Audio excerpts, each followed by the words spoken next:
thank you, Vijay, for joining us here. So, whenever we talk about clean energy future, uh, it's often, solar, wind, mostly, at times nuclear maybe nowadays, for other reasons as well. So, but there's another crucial story that's unfolding, and that's the rise of alternatives such as ethanol, biogas, sustainable or SAF, what we call a new energy retail ecosystem that could define how powers everything from our farms to our flights. This is the transition.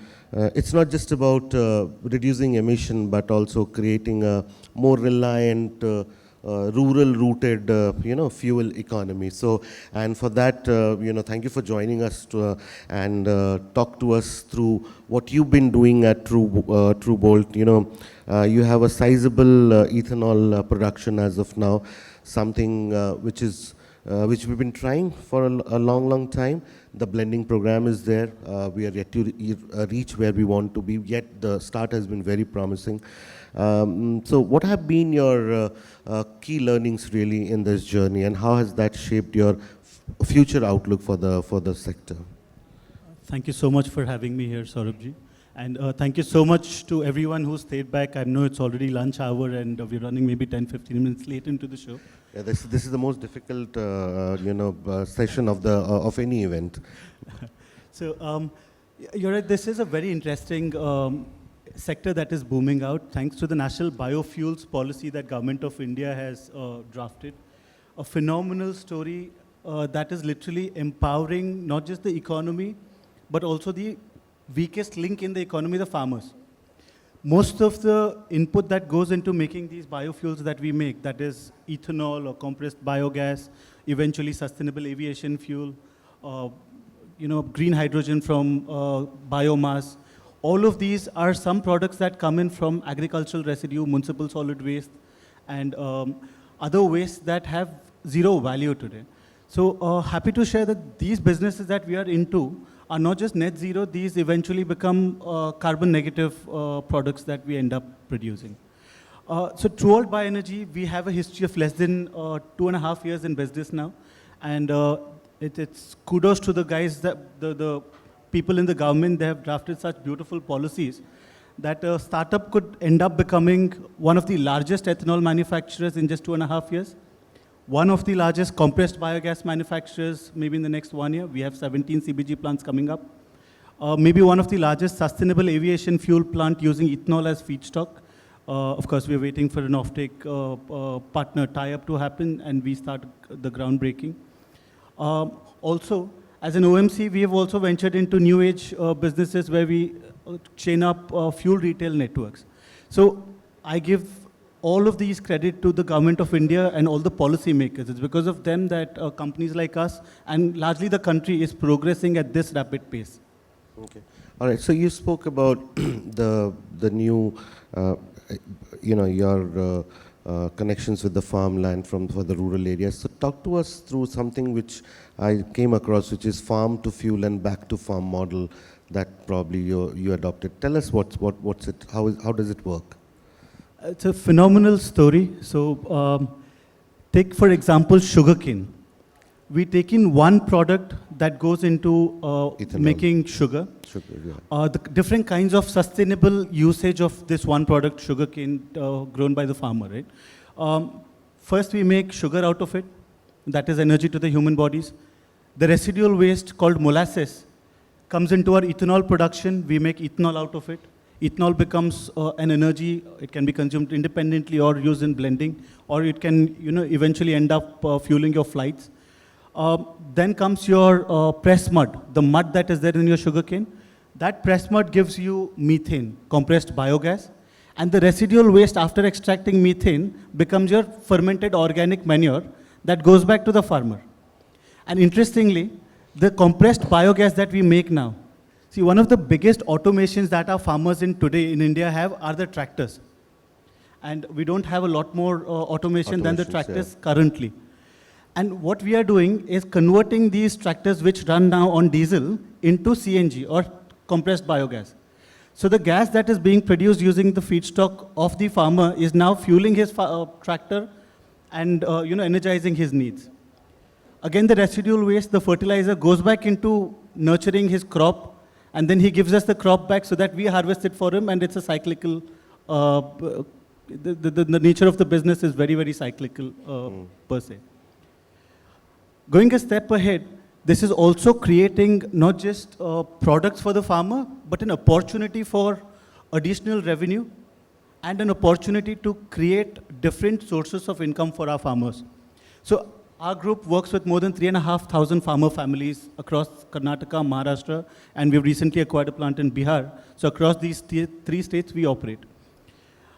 What we're now doing is the residual waste that comes from the farmlands can be used for creating green hydrogen through gasification route. And it's phenomenal that the green hydrogen that we end up making using biomass is almost 1/3 the cost of what we end up making through electrolyzers. It's a phenomenal story that's evolving. Thanks to that national green hydrogen policy that is now shaping up, it's going to give rise to a lot of opportunities for the agricultural residue. Instead of wasting good water, we end up making this green hydrogen from agricultural waste, which is now being stubble burned. And the value is phenomenal. What we're also doing is the opportunity to farmers to set up fuel retail outlets for themselves to become entrepreneurs, or also end up setting up outlets where they convert tractors into dual feed, that is diesel-based tractors. So these are opportunities that we are creating for the farmers, where it's not just sustainable, it's not just a circularity in terms of use of product, but it's creating a humongous economic value to the fellow farmer. Okay. How has been the take-up of this model that you just talked about? And if we talk about scalability, is it possible to implement throughout the country? Absolutely. So just on the ethanol story, if you look at India is almost about 20 years late into the ethanol story, but with right policies in place, 2019 was when we got the ethanol blending program. The target to blend 20% was by 2030. The government preponed its plan to 2025, and it's commendable to share this, that government has already achieved, as of February 2025, we achieved a 20% blend target. So our 10-year goal was achieved in less than 5 years. So this is the potential that country has, that is the acceptability that the nation by large have. And again, we had earlier speakers, earlier panelists sharing about how government is extremely careful in trying to understand the challenges that are there in these new age businesses. And we've had multiple meetings within both the companies and the government bodies, where they're trying to address all of these challenges wherever there's not the acceptability or the challenges are there. So they are easing out the problems or the concerns that are there so that this becomes a new norm. India being an agrarian economy, by large, the most of the products that we end up gaining is around agriculture. And boosting this sector will help us catapult our growth in our, the 5 trillion vision that we have. It helps us achieve that much, much faster. You talked about the previous panel. We had a gentleman from Indian Oil, which is an OMC. You've got an OMC license. I mean, isn't it a behemoth task? You have the IOCs, the Reliance, the SRs of the world here. Yes. So the idea for us getting or becoming an oil marketing company, and maybe I think we are the fourth private company that has gotten this status of an oil marketing company. One, it is largely to boost the biofuel availability across the country. We know for a fact that flex fuel vehicles are going to come. That means a lot more acceptability on different kinds of biofuels, like biodiesel or bioethanol, which consume different ranges of blends of ethanol. And of course, compressed biogas, which we manufacture, can also be sold in different parts of the country. Now, it doesn't make economic sense for us to only sell biofuels or compressed biogas, different kinds of biofuels, right? Because offtakes or volumes are very limited. Yeah. Now, if this has to be a sustainable model for us and the franchisee owner that we end up acquiring a franchisee or giving the franchisee to, he needs to have volume. So the interesting part about the fuel retail business is not all refineries are everywhere. Each state has its own excise duty. Each state has its own, the excise duty VAT. government has across Yeah. the country. Each state has its VAT. So every oil marketing company or operates almost as an independent entity where the refineries are not there. So this is a big opportunity that we have, given the fact that you're very mindful, because the Brent prices, the dollar rates are very, very important in this. Yeah. So it's important for us to have a very close eye on our franchisee so that he doesn't lose money. At the same time, for us, that we don't lose money. The objective for us, trading in petrol or diesel, or getting that OMC license, is just to create volume for the franchisee holder. Okay, okay, all right. I mean, I would still think that, you know, there is long way to go in terms of the volume to go up, because you need consumption, and the outlets of consumption are still low, but I'm hopeful that that will happen too.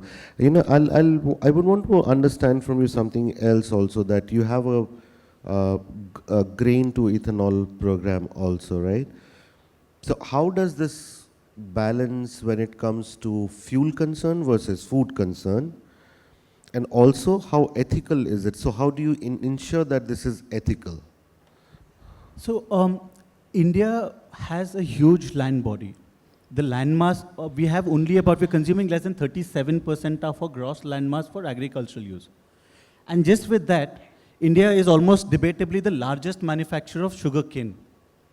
We are almost one of the largest manufacturers of rice as well as maize today. If you compare the prices of these products, maize or rice or sugarcane, we as a country are one of the largest MSP paymasters to the farmers, because we want to protect the farmers.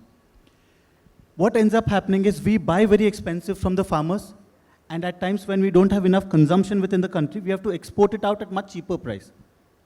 To export these food grains at a cheaper price, government spends money as subsidies to companies like ours.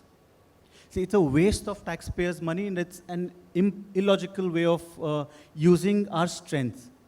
Instead, government came out with this phenomenal idea of using what we have in abundance and making rational use of it.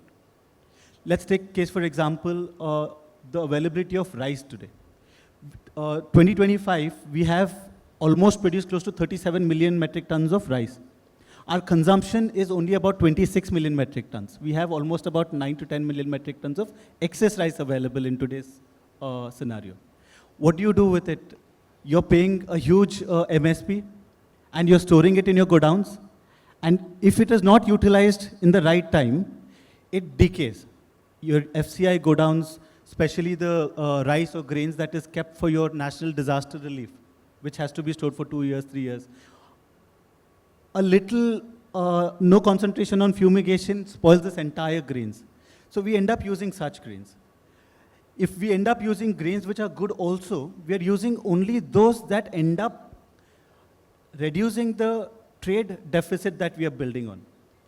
We import close to 22 lakh crores worth of crude, which is one of the highest bills that we pay, and we export food grains at the cheaper prices. So it doesn't make sense at all. And again, to give you parity on that ethicalness of using these grains, let's take these three products: sugarcane, rice, and maize. If we have an El Nino impact, where there is a drought-like situation, we can grow maize, a lot more of maize, because the water consumption is much lesser. If we have good rains or moderate rains, we can end up availing enough rice or sugarcane. See, either ways, we don't need any product that needs to be so excessive that we are unable to consume in a rational way. There's always going to be a balance with the excess, putting it to right use. So I don't think we will ever get to that aspect where there is a debate actually on food versus fuel. And each year, though the production of these outputs keep increasing, the consumption of these grains keep reducing. In spite of that, the prices of these products keep going up. Government wants to support the farmers. So there has to be a innovative way of solving this problem. It is to put this energy, these carbohydrates, into making them to hydrocarbons. So it's a phenomenal game changer theory that I think will put our country in a great space. Which of these three is the most procured by you: rice, maize, and sugarcane? So for us in TruAlt, we consume a lot of sugarcane. By July 2026, we will have more than half of our capacities. We have 5 operational units right now, giving us a total capacity of 20 lakh liters of ethanol per day. Out of that, about 13 lakh liters of ethanol per day would end up becoming fungible, meaning we will be able to consume different kinds of products. Sure. And I presume maize would be the highest consumption that we will end up having going forward. Okay, all right. So, all these projects that you talked about, and obviously sustainability at its heart, it needs a buy-in from the rural community, which, if you're in the north of the country, probably the buy-ins, I'm assuming buy-ins would be higher, but probably in the east, northeast, it would be different. In south, it would be different. So how has been the response from the community really? No, it's phenomenal. So by and large, all these businesses that we are into, right? So let's say all these are sustainable businesses, but these have been giving a lot of value gain, not just to us, but to the consumers as well. So if you look at the community by and large, let's take our vendors, which are our farmers. They're getting additional revenues. Their produce is getting in a short market, and they're getting paid well within time.